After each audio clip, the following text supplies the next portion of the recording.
I'm Max Dalton, and in this video I'll show you how to enable stolen device protection on your Apple iPhone. With the release of iOS 17.3 for iPhone, Apple is adding a new stolen device protection feature. With this feature enabled, your device will require you to supply biometric information such as Face ID or fingerprint before you can access sensitive information or make changes to your Apple account. However, there are a few requirements before you can enable stolen device protection on your iPhone.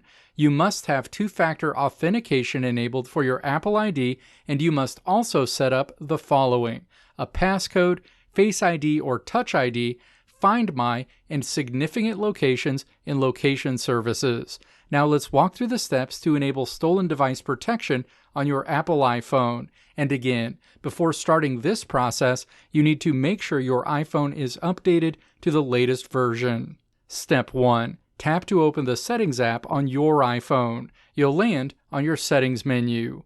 Step 2. Scroll down this menu and then tap Face ID and Passcode. The Face ID and Passcode screen is displayed.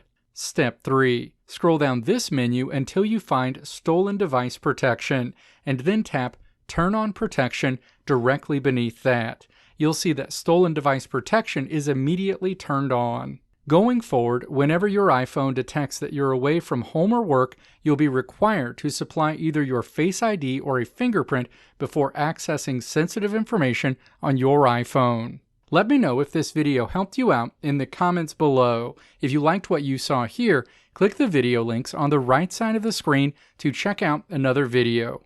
Or click the logo on the left side of the screen to check out my tutorial website at www.maxdalton.how.